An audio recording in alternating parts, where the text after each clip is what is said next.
Hello dear students, क्या हाल चाल है आप सबका। बच्चों, आपने कमेंट्स में लिखा है कि सर हमारे एग्ज़ाम्स आने वाले हैं और मैं आपको ट्रूली स्पीकिंग तो एग्ज़ाम से पहले तो सारा सिलेबस कवर नहीं हो पाएगा। एग्ज़ाम्स तो आई थिंक आपके नेक्स्ट वीक से शुरू हो जाएंगे या कईयों के एग्ज़ाम्स तो अभी कल या परसों से ही स्टार्ट हो रहे हैं बच्चों। चलिए, फिर भी जितना भी हम कर पाएंगे लेक्चर्स, जितना भी आप सीख पा रहे हो उतना करिए। बाकी अपनी बुक्स को ध्यान से पढ़िए। देखिए, जब भी आप फिज़िक्स की क्लास मेरी लगाते हैं ना, तो आप ये समझा करिए कि हमें किस तरीके से पढ़ना है। सारा सिलेबस इतनी जल्दी कवर करना थोड़ा डिफिकल्ट है, बट फिर भी मैं ट्राई करूंगा। अब जैसे आप नेक्स्ट सेमेस्टर में हो जाओगे इवन सेमेस्टर में, तो जो इवन सेमेस्टर के हमारे सब्जेक्ट्स हैं उनको हम कंटिन्यू करेंगे, वो हम आफ्टर 15 जन करेंगे। तो अभी ये जो अभी नेक्स्ट मंथ है, मैं जितना भी हो सकेगा सेमेस्टर 3 और सेमेस्टर 5 के जो हमने 2-3 सब्जेक्ट स्टार्ट करे हुए हैं उनको कंप्लीट करेंगे। सेमेस्टर 1 के स्टूडेंट्स के लिए मैकेनिक्स का सब्जेक्ट पूरा कंप्लीट है। इलेक्ट्रिसिटी एंड मैग्नेटिज्म का सब्जेक्ट भी मेरे चैनल पे पूरा कंप्लीट है। सो बच्चों, आज का ये जो हमारा लेक्चर है, लेक्चर नंबर 4 बनेगा ये। जो हमारा टॉपिक चल रहा है मैक्सवेल बोल्ट्जमैन डिस्ट्रीब्यूशन लॉ, जिसमें हमने अभी तक ये देखा कि भाई जब भी हमने बहुत सारे पार्टिकल्स का कलेक्टिव बिहेवियर देखना है, जैसे गैस के मॉलिक्यूल्स हैं, वो सारे के सारे मॉलिक्यूल्स किसी वेसल के अंदर बंद हैं, तो हम ये देखना चाहते हैं, स्टडी करना चाहते हैं कि उस गैस का प्रेशर कितना होगा। ये कलेक्टिव बिहेवियर है। अब गैस के जो मॉलिक्यूल्स हैं उनकी अपनी इंडिविजुअल स्पीड्स हैं, V1 V2 V3 V4 so on, और हम ये देखना चाहते हैं कि उसमें से जो एवरेज स्पीड है मॉलिक्यूल्स की, जो एवरेज मतलब मीन स्पीड है, वो कितनी है। ठीक है। और अगर हम देखना चाहते हैं कि मैक्सिमम मॉलिक्यूल्स की स्पीड कितनी है, मैक्सिमम मॉलिक्यूल्स की मतलब देखिए, मान लीजिए 1000 मॉलिक्यूल्स हैं, तो 1000 में से जो 900 मॉलिक्यूल्स हैं वो कितनी स्पीड पे हैं, मतलब उनकी स्पीड कितनी है। सब कुछ डिपेंड करेगा गैस के टेम्परेचर पर, क्योंकि जो गैस का टेम्परेचर है वो गैस को एनर्जी देता है मॉलिक्यूल्स को, और वहीं से फिर जो रैंडम मोशन है उसमें इजाफा होता है। जो मॉलिक्यूल्स हैं वो और ज़्यादा हायर किनेटिक एनर्जीज के साथ मूव करना स्टार्ट करते हैं। सो इस कलेक्टिव बिहेवियर को स्टडी करने के लिए हमने अभी तक मैक्सवेल बोल्ट्जमैन डिस्ट्रीब्यूशन लॉ को ड्राइव किया था, जिसमें हमने लास्ट के जो 2 लेक्चर्स हैं उसमें इन 3 इक्वेशंस को बनाया था हमने। ये जो हमारी फर्स्ट इक्वेशन है इसको बोलते हैं लॉ ऑफ मोमेंटा, जिसमें हम ये देखते हैं कि भाई एक मोमेंटम की रेंज है dp, उस स्मॉल रेंज के अंदर कितने मॉलिक्यूल्स हैं। These are the number of molecules in the range dp। dp is the range of momenta. ठीक है। सो यहाँ पे ये इक्वेशन आपको लर्न करनी है। इसको याद करना बहुत आसान है। बेसिकली ये 4πn का फैक्टर है। ये वाला फैक्टर में ये जो 1/kT ये बीटा होता है, आप इसको बीटा अपॉन 2πm भी अपने दिमाग में रख सकते हैं। पावर 3/2 ही चलेगी दोनों केसेस में। और यहाँ पे e रेज टू पावर, ये एक्सपोनेंशियल वाला ना इसमें फंक्शन आ जाता है। सो ये जो e raise to power -p²/2mkt p² dp, इस तरह से इसको अगर आप 3-4 बार पढ़ेंगे ध्यान से, पूरे कॉन्सेंट्रेशन के साथ इस इक्वेशन को समझेंगे, मतलब पढ़ना ही है और ध्यान से लिखना है कॉपी पे। 1-2 बार लिख के देखो तो आपको इक्वेशन याद हो जाएगी, क्योंकि एग्जाम में ना इक्वेशन की ज़रूरत पड़ेगी आपको। इसी तरह से हमने ये देखा था कि अगर हमारे पास किसी रेंज ऑफ वेलोसिटीज़ के मॉलिक्यूल्स हम निकालना चाहते हैं, dv is the small range of speeds जो मॉलिक्यूल्स की हो सकती है, उस रेंज के अंदर कितने नंबर ऑफ मॉलिक्यूल्स आएंगे, उसके लिए ये फॉर्मूला है। तो आज के इस लेक्चर में हम ये कुछ स्पीड्स निकालने वाले हैं। मैं बताता हूँ आपको क्या है ये। सो उसमें यही वाला फॉर्मूला यूज होने वाला है तीनों केसेस में। और लास्ट था कि अगर आपको एनर्जी रेंज के लिए, DE एनर्जी रेंज के लिए नंबर ऑफ मॉलिक्यूल्स को फाइंड करना है कि वो कितने हैं in the small range DE, तो मैक्सवेल बोल्ट्जमैन डिस्ट्रीब्यूशन लॉ के अकॉर्डिंग ये फॉर्मूला है उसके लिए। तो यहाँ पे हम एनर्जी ऑफ मॉलिक्यूल्स पुट करते हैं। E एनर्जी के मॉलिक्यूल्स को आपने यहाँ पे सब्स्टिट्यूट किया। सो उस E एनर्जी के अंदर कितने मॉलिक्यूल्स हैं, number of molecules having energy from E to E plus DE। तो ये DE बड़ा स्मॉल इंटरवल होता है। सो ये 3 फॉर्मूले आपको लर्न करने हैं। ध्यान से इनको पूरे फोकस के साथ आप देख सकते हैं, पढ़ सकते हैं। सो आज का जो हमारा टॉपिक है उसमें हमें करना है मोस्ट प्रोबेबल स्पीड। सबसे पहला काम एवरेज स्पीड और रूट मीन स्क्वायर स्पीड। तो ये जो मोस्ट प्रोबेबल स्पीड है, इसका मीनिंग क्या होता है। देखिए, आप इमेजिन करिए आपके पास एक वेसल है या एक सिलेंडर है जिसके अंदर गैस है, और गैस के बहुत सारे मॉलिक्यूल्स जो हैं वो इधर उधर रैंडम मोशन में मूव कर रहे हैं। आप उसके अंदर हो वेसल के अंदर, और बहुत सारे पार्टिकल्स आपको नजर आ रहे हैं जो इधर उधर जा रहे हैं, भाग रहे हैं इधर उधर रैंडम मोशन के अंदर। सो अगर आप ये फाइंड करना चाहते हैं कि मैक्सिमम नंबर ऑफ मॉलिक्यूल्स की स्पीड कितनी है, मतलब जैसे बहुत सारे मॉलिक्यूल्स में से जो मोस्ट प्रोबेबल स्पीड है, जिसके होने की संभावना सबसे ज्यादा है स्पीड की, वो स्पीड कितनी है और वो किस किस फैक्टर पे डिपेंड करेगी। तो जब हम इसको ड्राइव करेंगे मोस्ट प्रोबेबल स्पीड को, तो आपके पास एक फॉर्मूला आ जाएगा इसका। सिमिलरली जैसे बताया मैंने कि बहुत सारे मॉलिक्यूल्स की अलग अलग स्पीड है, तो अगर आप एवरेज कैलकुलेट करना चाहते हो, एक उसका कलेक्टिव बिहेवियर जिसको हम बोलते हैं एवरेज को, तो आप एवरेज स्पीड बताएंगे वहां पे। इन सब के मैथमेटिकल रिलेशंस हैं, अभी हम देखेंगे। और लास्ट में रूट मीन स्क्वायर स्पीड। तो रूट मीन स्क्वायर स्पीड इसीलिए हम कैलकुलेट करते हैं कि उसको एक्सपेरिमेंटली ऑब्जर्व करना थोड़ा ईजी रहता है हमारे लिए, ठीक है। सो कैसे इनको करना है, सबसे पहले ये फॉर्मूला आपको ध्यान में रखना है, इसी को हम अप्लाई करेंगे। तो जो बाकी दो रिलेशंस है मैं रब कर रहा हूं, और जो पहला काम है हमारा वो हम करेंगे part 1 of this lecture, which is most probable speed. तो उसमें ये रिलेशन आपके काम आएगी। So first part is most probable speed of gas molecules. चलिए, तो कैसे करना है, देखिए ये क्या है, these are the number of molecules having speeds from v to v plus dv। ये स्मॉल रेंज हमने एक डिफाइन करी थी, उसके अंदर जो मॉलिक्यूल्स है ये उनकी स्पीड है। सो अगर आपने फ्रैक्शन ऑफ मॉलिक्यूल्स लिखना है, fraction of molecules having speeds v to v plus dv। So fraction कैसे लिखते हैं, ये जो हमारे पास इस रेंज की स्पीड है उसको n से डिवाइड कर देंगे। सो इस फैक्टर को हम इस न्यू सिंबल से pv से डिनोट करेंगे, pv dv से डिनोट करेंगे। सो जब मैं pv dv लिखना चाहता हूं, इस इक्वेशन को आप देखिए। So if I want to write pv dv, तो वो क्या है, दिस फैक्टर, ये पूरी की पूरी relation divide by n।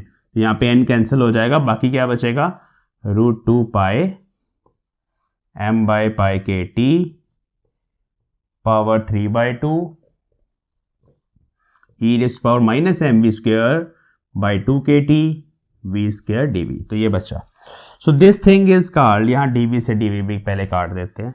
So this thing is called probability density, probability density of molecules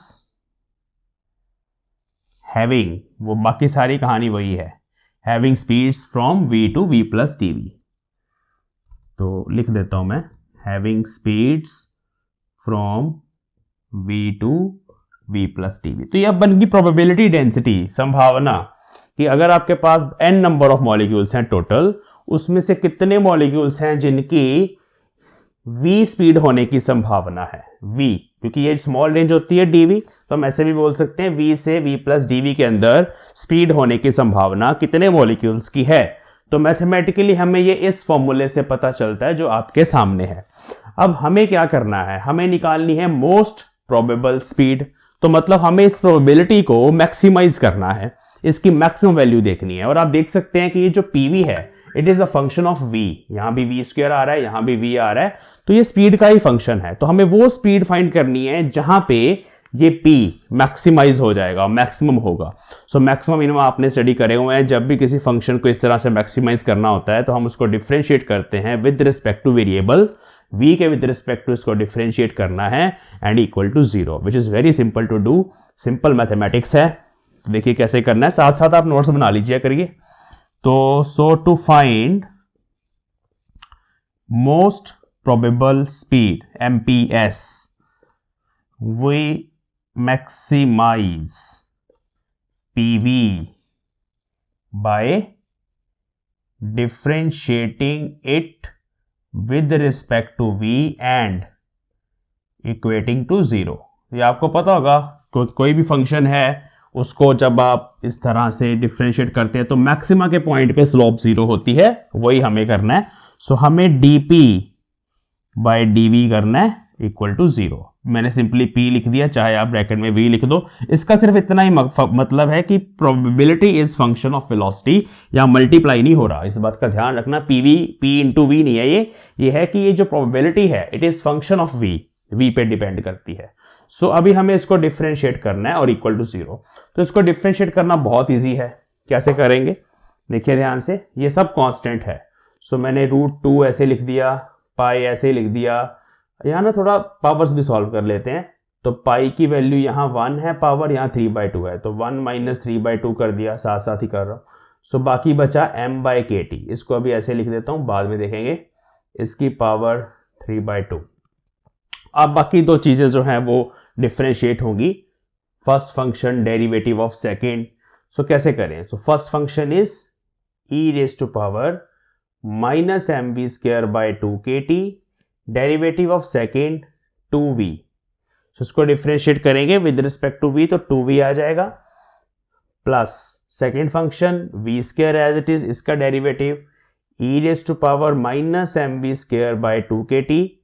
अब चेन रूल लगेगा, क्योंकि e raise to power x का derivative e raise power x, but अब ये जो ऊपर वाली ब्रैकेट है उसका डेरिवेटिव माइनस m/2kt ऐसे आएगा यहाँ पे, और हमें v² को डिफ्रेंशिएट करना है जिसका 2v आएगा। सो ये ब्रैकेट क्लोज हो जाएगी और यहाँ पे ये डिफ्रेंशिएशन आई है। अब इस डिफ्रेंशिएशन को इक्वल टू 0 भी करना है आपको, क्योंकि मैंने बोला कि मैक्सिमाइज करना है अगर, तो आपको डिफ्रेंशिएट करके इक्वल टू 0 करना है। सो अब हमारा काम हो चुका है, क्योंकि ये देखिए ना सब कुछ ब्रैकेट से बाहर ही है और ये इक्वल टू 0 है। सो ये वाला पार्ट तो खत्म हो जाएगा, नीचे चला जाएगा इक्वल टू 0। बाकी जो बचा उसमें से कुछ फैक्टर कॉमन निकाल लेंगे। यहाँ पे देखिए क्या कॉमन आ रहा है, 2v है, यहाँ पे ये फैक्टर है, यहाँ भी ये फैक्टर है, 2v है। सो इसको ही कॉमन निकाल लेंगे हम। सो बाहर आ गया 2v into e raise to power minus mv²/2kt। Bracket के अंदर क्या बचा? ब्रैकेट के अंदर यहाँ बचा 1, यहाँ क्या बचा माइनस mv²/2kt, ये बचा इक्वल टू 0। सो ये भी कॉमन फैक्टर है, ये भी 0 ही हो जाएगा। बाकी बचा mv²/2kt इक्वल टू 1, ये फैक्टर उधर चला गया। So v² is 2kt/m and that v is under root 2kt/m, जहां पे मेरी probability density, number of particles जो इस रेंज के अंदर हैं, स्पीड की इस रेंज के अंदर हैं, उनके होने की संभावना जिस स्पीड पे मैक्सिमम होती है उसी को बोला जाता है मोस्ट प्रोबेबल स्पीड। तो इसके पैर में MP लगा देंगे, मोस्ट प्रोबेबल स्पीड। बेसिकली ये क्या होता है, इसको अगर हम सिंपल लैंग्वेज में समझना चाहते हैं, सो it is the speed possessed by most of the particles of system। ठीक है जी। तो ये मैक्सवेल डिस्ट्रीब्यूशन लॉ के अकॉर्डिंग गैस के मॉलिक्यूल्स की जो सबसे ज्यादा पार्टिकल्स की होने वाली जो स्पीड है, ये उसका फॉर्मूला है। और आपको नजर आ रहा है यहाँ पे कि 2k तो कांस्टेंट है, लेकिन टेम्परेचर जो है गैस का वो हमारे हाथ में है। अगर हम गैस की एनर्जी को इंक्रीज करते चले जाएंगे तो जो टेम्परेचर है वो बढ़ता चला जाएगा। बाहर से हमने हीट एनर्जी दी, टेम्परेचर बढ़ेगा। सो टेम्परेचर बढ़ने से मोस्ट प्रोबेबल स्पीड बढ़ेगी। गैस के अंदर से अगर इमेजिन करोगे तो जो पार्टिकल्स हैं उनकी जो स्पीड है, मोशन है, वो और ज़्यादा फ्रीक्वेंट हो जाएगा, मतलब किनेटिक एनर्जी बढ़ जाएगी, ज़्यादा प्रेशर एग्जर्ट करेंगे दीवारों पे, वेसल की, कंटेनर की दीवारों पे, और T के बढ़ने से मोस्ट प्रोबेबल स्पीड बढ़ेगी। Mass of the particle is also important. ये है गैस मॉलिक्यूल का मास या एटम का मास। सो अगर मॉलिक्यूल का मास ज़्यादा होगा, जो हमारे बड़े बड़े मॉलिक्यूल्स वाली गैसेस हैं जिनका एटॉमिक नंबर ज़्यादा होता है, उस केस में मोस्ट प्रोबेबल स्पीड कम होगी। सो ये दोनों पॉइंट्स आपने नोट करने हैं। तभी मैं यहाँ पे रुकता हूँ, आप वीडियो को पॉज करिए और ये जो हमारा फर्स्ट पार्ट है इसको आप नोट डाउन करिए, फिर हम सेकेंड पार्ट करेंगे। Please do it. जी बच्चों, तो आई होप आपने इस पार्ट को कॉपी पे नोट डाउन करा। आप सेकंड पार्ट करेंगे। ये हमें फॉर्मूला चाहिए, ठीक है, इस केस में भी ये फॉर्मूला अप्लाई होगा। सेकंड पार्ट है हमारा एवरेज स्पीड। सो एवरेज स्पीड कैसे निकालते हैं, लेट अस सी। बाकी मैं रब कर रहा हूँ, ठीक है। नोट्स आप साथ साथ बनाइए। मैं वैसे PDF भी बना रहा हूँ, लेकिन वो अभी नहीं अपलोड होगी, उसमें टाइम लगेगा। प्रॉपर जब नोट्स बनेंगे पूरे के पूरे यूनिट के, तब अपलोड होंगे, ठीक है। बाकी टेलीग्राम ग्रुप अगर नहीं ज्वाइन किया हुआ तो वो कर लो आप, उसमें मैं अभी डाल दूंगा वो जो हमारे नोट्स की कॉपी है। Okay, so next part is what we need to calculate average. Average समझते हो ना, एवरेज स्पीड। जैसे मान लो आपके 6 टेस्ट हुए, 6 के अलग अलग नंबर आए, सो एवरेज निकालनी है अभी, ठीक है। तो आपको पता ही है कैसे निकाली जाती है। सारे नंबर्स को ऐड करके divide by number of tests. ये एक सिंपल सी एग्जांपल है। कोई भी डाटा है, अगर आप एवरेज निकालना चाहते हैं तो इंडिविजुअल जो हमारे पास रिजल्ट्स हैं उन सबको ऐड कर दो, divide by number of results. ये एवरेज निकालने का तरीका होता है। सो एवरेज स्पीड हम कैसे करेंगे? देखिए ये पहले वही है हमारा, पहले एवरेज स्पीड का हम बेसिक फॉर्मूला समझ लें क्या होता है। देखिए इसको इक्वेशन 1 ले लेते हैं क्योंकि काम आएगी हमारे। So if n1 n2 n3 up to nk, ये हमने एनर्जी कंपार्टमेंट्स में डिवाइड करे थे ना particles, are having speeds v1 v2 v3 up to vk। सो मैंने ऐसे ना कुछ कुछ पार्टिकल्स मान लिए, टोटल n पार्टिकल्स हैं गैस मॉलिक्यूल्स के अंदर, लेकिन मैंने मान लिया कि उसमें से n1 पार्टिकल्स हैं जिनकी स्पीड v1 है। ऐसा हो सकता है बहुत सारे पार्टिकल्स की सेम स्पीड हो सकती है।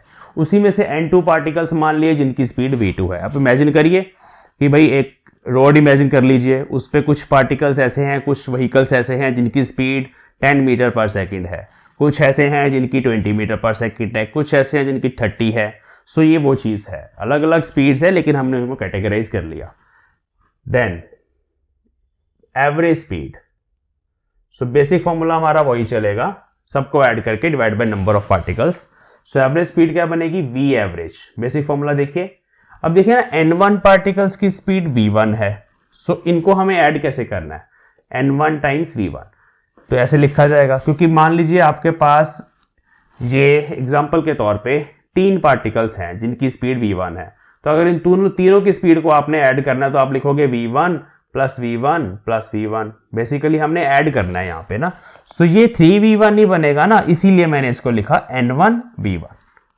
ठीक है, 3 पार्टिकल्स हैं जिनकी स्पीड v1 है तो हम ऐसे लिखेंगे v1 plus v1 plus v1। 6 particles हैं जिनकी स्पीड v2 है तो हम लिखेंगे v2 plus v2 plus v2 plus v2 plus v2 plus v2, 6v2 बनेगा। वही सेम चीज़ है। तो हमें जब सबकी स्पीड्स को ऐड करना है तो हम क्या करेंगे? n1 v1 plus n2 v2 plus n3 v3 up to जो भी है nk vk अपॉन सारे पार्टिकल्स का सम। सो इसको लिखा जाएगा summation ni vi I is equal to 1 to k upon summation ni I is equal to 1 to k which is 1 by n। ये नीचे वाला factor total number of particles हैं, और summation ni vi I is equal to 1 to k। तो ये तो हो गया डिस्क्रीट वैल्यूज के लिए, बट हमारे पास ऐसा नहीं है। हमारा जो केस है, हमने इसे पढ़ा है कि स्पीड की कोई भी कॉन्टिन्यूस वेरिएबल हो सकती है वैल्यू। मतलब स्पीड की वैल्यू ये नहीं कि v1 होगी या v2 होगी, उसके बीच में भी कोई हो सकती है, कोई फ्रैक्शन भी हो सकती है। तो उस केस में ये जो समेशन है उसको इंटीग्रेशन में हम चेंज करते हैं, वो आपको पता है। तो ये रिजल्ट ऐसे बनेगा v average is 1 by n integration of, ये जो vi है ये वो v स्पीड है जो i नंबर ऑफ पार्टिकल्स की है, जिसको हम v लिख सकते हैं, और ni वो पार्टिकल्स हैं जिनकी स्पीड vi है। सो ni की जगह मेरे पास क्या चल रहा है? nvdv। ये तो था ना Maxwell Boltzmann distribution of speeds. What was nvdv? nvdv was the number of particles having speed v, या you can say nvdv is the number of particles having speed from v to v plus dv। dv is a very small range. So उसको मैंने ni को nvdv put करना है, और ये vi उन particles की स्पीड है, सो उसको v पुट करा। ठीक है, तो ऐसे हम बनाएंगे फॉर्मूला। और इसको इंटीग्रेट कैसे करना है? 0 to इन्फिनिटी करना है, क्योंकि हम ऑल पार्टिकल्स के लिए कर रहे हैं तो हमने मैक्सिमम स्पीड की वैल्यू इन्फिनिटी मान ली है यहाँ पे। सो उसको 0 to इन्फिनिटी इंटीग्रेट करना है। तो बस हमारा काम हो चुका है। ये बेसिक फॉर्मूला है, इसको अभी यूज करना है। सो कैसे यूज करें? ये जो मेरा पूरा फैक्टर है ये nvdv यहाँ पुट करना है मुझे। सो फॉर्मूला लिखने के बाद मैं इसको यहाँ पे कर रहा हूँ, फिर दोबारा लिखेंगे। So 1 by n 0 to infinity v as it is, और nvdv की जगह under root 2 pi n m by pi kt power 3 by 2 e raised to power minus mv square by 2 kt v square dv। So यहाँ पे n से n cancel हो जाएगा, और जो चीज़ें कॉन्स्टेंट्स हैं वो इंटीग्रेशन से बाहर चले जाएंगी। सो मैं यहाँ पे मॉडिफाई करके लिख रहा हूँ। सो देखिए क्या बनेगा, नीचे से देखिए ऊपर कैसे बनेगा। सो ये बनेगा इधर वी एवरेज, वो इक्वेशन दोबारा लिख रहा हूँ ऊपर करके, अब वो मुझे नहीं चाहिए, यहाँ पे एन नहीं है मेरे पास, ये इंटीग्रेशन से बाहर आ गया फैक्टर 2 पाई, ये भी इंटीग्रेशन से बाहर आ गया, इंटीग्रेशन के अंदर वी बचा, ये सारा फैक्टर बचा। तो ऐसे इंटीग्रेशन का साइन लगा दिया मैंने, 0 टू इन्फिनिटी, ये वी स्क्वायर आ गया, ये वही फैक्टर है, और ये वाला जो v है ना, ये गोला लगा दिया मैंने, इसको dv के साथ कंबाइन करके ऐसे लिख लो, ये अभी पता चलेगा क्यों, थोड़ा आसान हो जाएगा। यही हमारा जो v एवरेज का फॉर्मूला था, इसी को मैंने ऊपर यहाँ पे लिख लिया। अब देख लो एक बार, सही है, ध्यान से देख लो, सेम वही चीज़ है, एज इट इज़ लिखी है, इस v को मैंने पीछे लिख दिया dv के साथ, बाकी सब वही है। मैं जो फालतू चीज़ें हैं वो रब कर रहा हूँ, आप प्लीज़ इसको नोट डाउन करिए, यहाँ तक वीडियो पॉज करके, यहाँ तक नोट डाउन करने के बाद आप ऊपर वाली इक्वेशन से शुरू हो जाएंगे। चलिए, आई होप आपने पॉज करके लिखा, साथ साथ बना लिया करो, नोट्स बनाने बहुत इंपॉर्टेंट है, फिजिक्स लिख लिख के ही आती है, क्योंकि इसमें इक्वेशंस होती हैं।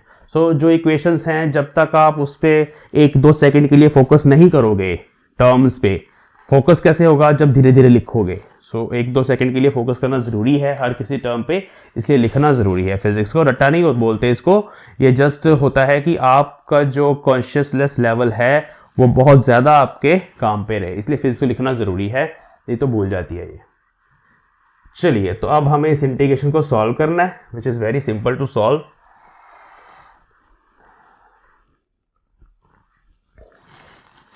इस तरह की इंटीग्रेशन हमने कल के लेक्चर में भी सॉल्व करी थी, तो हमें इस फैक्टर को एक्सपुट करना है। Put mv square by 2kt is equal to x, so v square becomes 2kt by m x, 2v dv, इसको डिफ्रेंशिएट कर दिया, becomes 2kt by m constant है, एज इट इज रहेगा, x का डेरिवेटिव dx, 2 से 2 कटेगा। ये देखिए vdv की जगह आपको ये पुट करना है, इसलिए मैंने vdv को ना इकट्ठा रखा, थोड़ा एक्सपीरियंस भी काम आता है, एक बार करेंगे दूसरी बार फिर आसान रहेगा। तो अब इसको वहां पुट करना है। ये जो v एवरेज है ये बनेगा √2 पाई, अब ना देखो पावर 1 है, यहाँ 3/2 है, कंबाइन कर रहा हूं मैं, 1 माइनस 3/2, ठीक है, और बाकी बाद में देखेंगे, m ऐसे ही रहेगा, kt ऐसे ही रहेगा, power 3/2, 0 to infinity e raise to power minus x, ये सारा का सारा x है, इसको हमने एक्सपोर्ट कर दिया। v स्क्वायर की जगह ये पूरा फैक्टर आएगा 2kt by m, v square 2kt by m x, ये भी बाहर चला जाएगा, अभी देखते हैं। और बाकी क्या बचा, vdv, vdv की जगह आएगा kt बाई m dx, देखो ये सारा फैक्टर vdv की जगह यहाँ पे ऐसे मैंने पुट कर दिया, इसकी जगह। चलिए, तो अब क्या करना है, यहीं पे मैं स्टेप कर रहा हूँ, आप यहाँ तक नोट डाउन कर लीजिए, फटाफट वीडियो पॉज कर लो अगर टाइम जल्दी हो रहा है तो। चलिए, तो अब क्या करना है, मैं यहीं पे चेंज कर रहा हूँ, हम ना ये दोनों फैक्टर, इंटीग्रेशन का साइन हटा रहा हूँ मैं, ये दोनों फैक्टर बाहर निकाल रहा हूँ मैं, और अंदर आ जाएगा integration x e raise to power minus x dx from 0 to infinity. तो ये फैक्टर मैंने बाहर निकाल लिया। ओके, अब हम इसको सॉल्व करेंगे।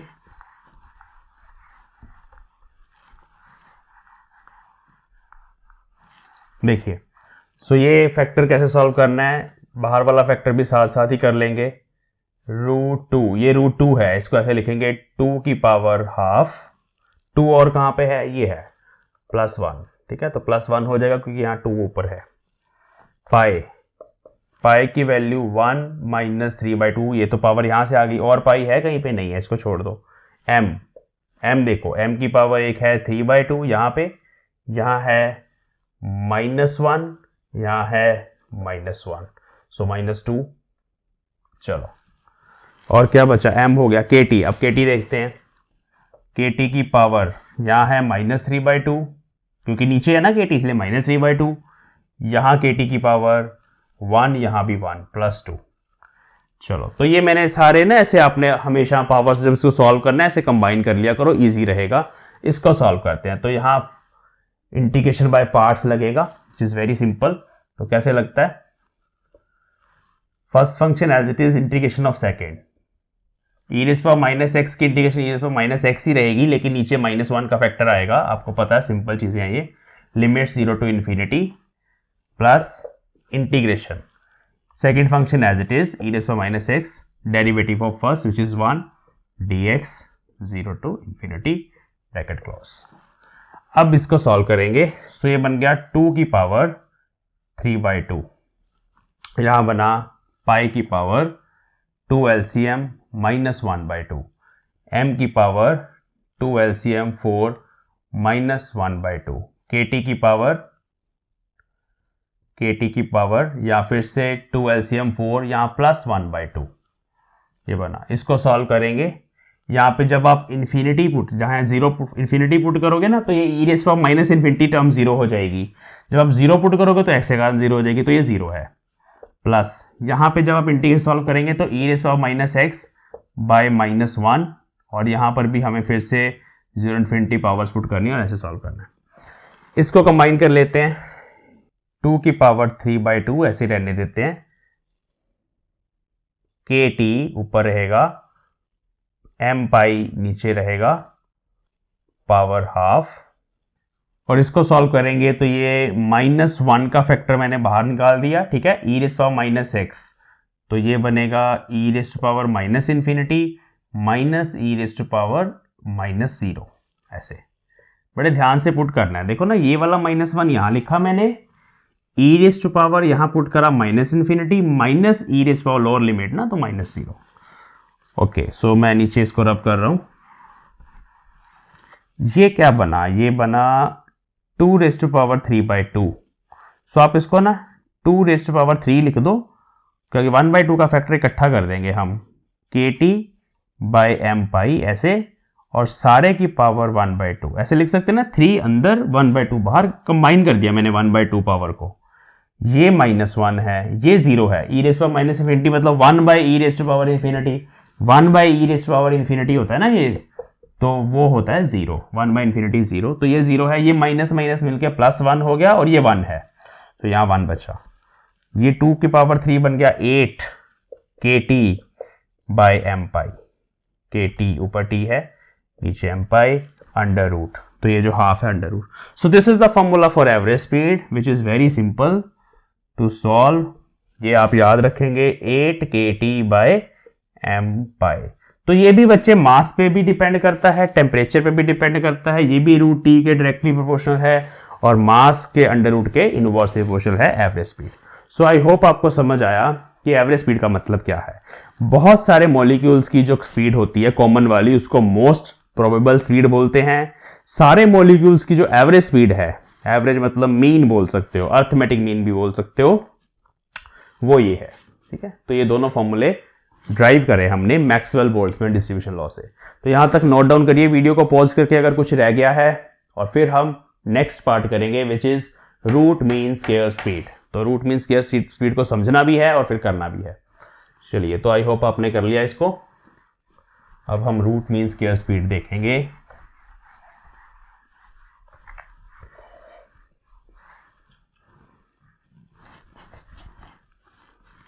पहले समझेंगे रूट मीन स्क्वायर स्पीड क्या होती है, फिर ड्राइव करेंगे। डेफिनेशन लिख लेना।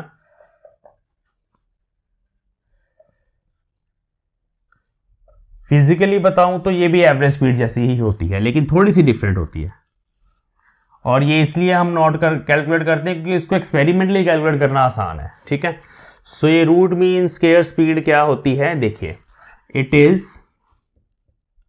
स्क्वायर रूट, नाम से पता चलेगा root, so it is square root, मैं मैथमेटिकली बता रहा हूं, square root of mean, arithmetic mean,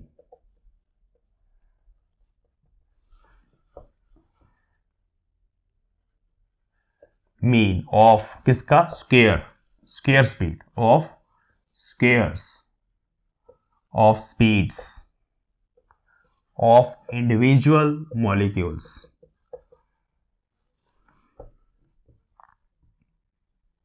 of gas, ठीक है। तो ये डेफिनेशन आपको समझ आ रही है, लिख के देखते हैं।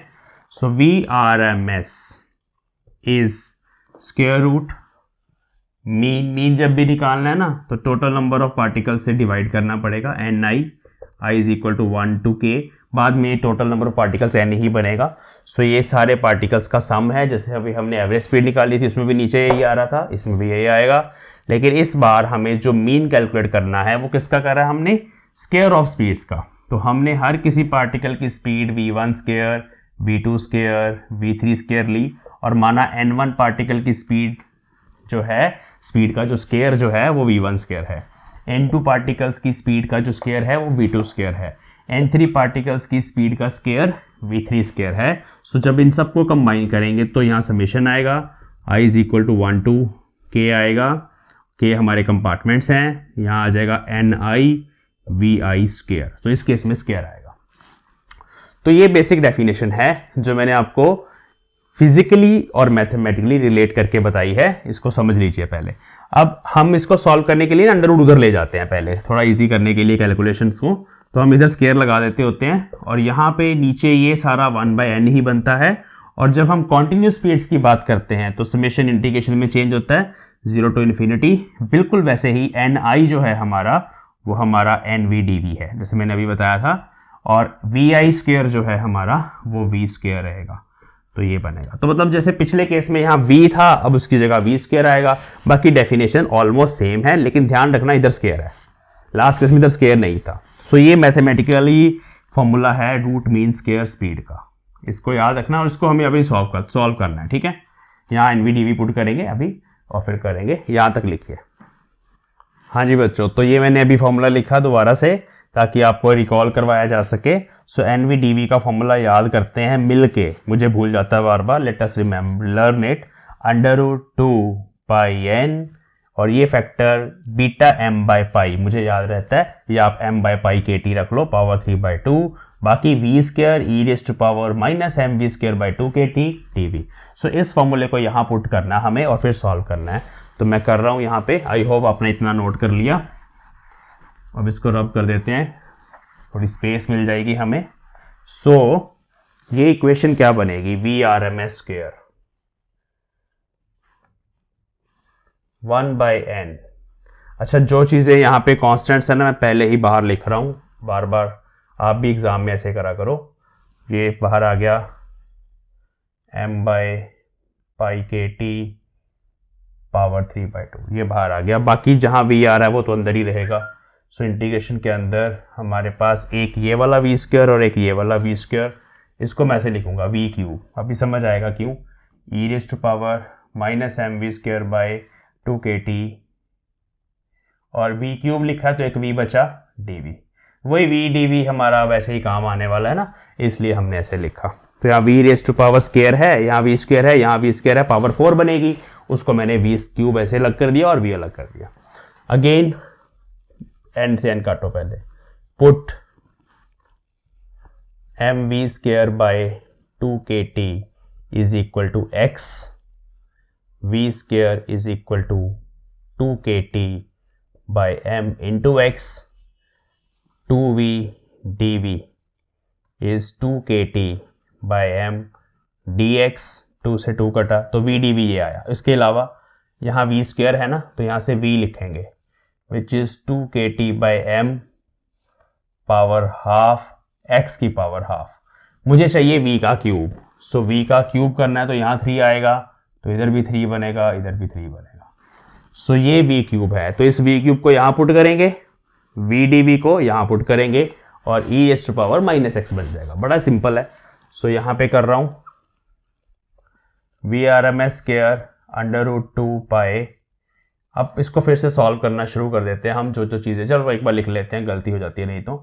सो आप भी जल्दी मत करना, एग्ज़ाम में जल्दी के चक्कर में गलती हो जाती है। सो इंटीग्रेशन के अंदर 0 to infinity v cube, so 2 के t by m power 3/2 x की power 3/2 e raise to power minus x, और v dv की जगह ये factor k t by m d x, 2 की पावर हाफ, और 2 कहाँ है, ये रहा, प्लस 3/2, और 2 कहीं नहीं है, लेट मी चेक, यहीं है बस, और कहीं नहीं है। चलो 2 की पावर ये है, पाई की पावर 1 और पाई यहाँ है, -3/2 क्योंकि नीचे है, और पाई कहीं पे है, यहाँ नहीं है, यहाँ यहाँ यहाँ यहाँ नहीं है। मास m की पावर यहाँ से 3/2 और है यस -3/2, यहाँ नीचे है और यहाँ नीचे है -1। आगे क्या बचा, KT इकट्ठा लिख लेते हैं, अच्छा रहता है।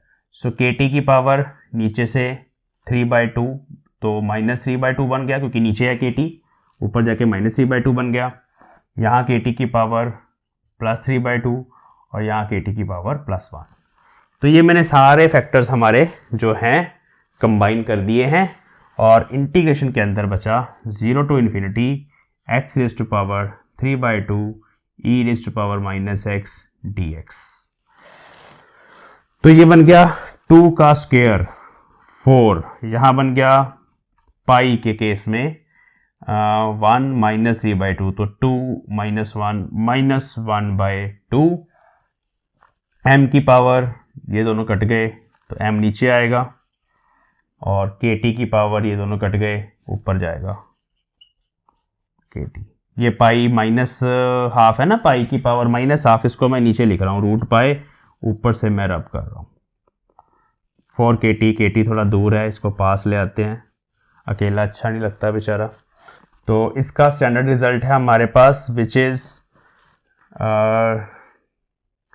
3/4 √π, ठीक है, याद रखना ये रिजल्ट। तो ये हमारा 4 से 4 कटा, √π से √π कटा, ये बन गया VRMS²। So VRMS is 3 KT/m, हो गया solve, under root. So VRMS is √3 KT/m। तो ये भी सेम ही है हमारा रिजल्ट, सेम इसलिए क्योंकि directly proportional to under root of temperature, inversely proportional to under root of mass of particles. So RMS speed is root mean square speed which is under root 3 KT/m. This is the most important speed.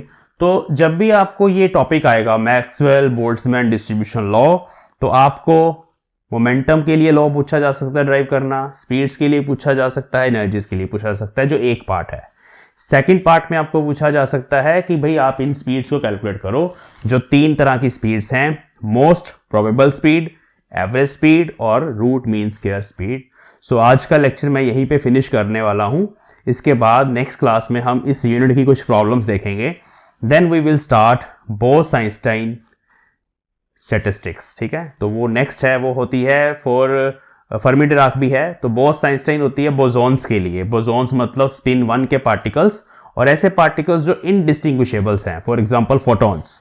So photons का जब आपने collective behaviour study करना है तो वहां पे बोस-आइंस्टाइन statistics लगेगी, जिसमें से प्लैंक्स लॉ निकल के आएगा। एक प्लैंक्स रेडिएशन लॉ है, E is equal to hν, कि energy of a photon is given by hν।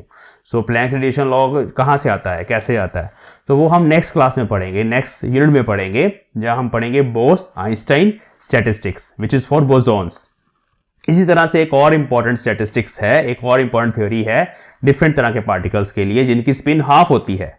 So half spin वाले पार्टिकल्स को फर्मियंस बोला जाता है, एग्जांपल के तौर पे इलेक्ट्रॉन्स।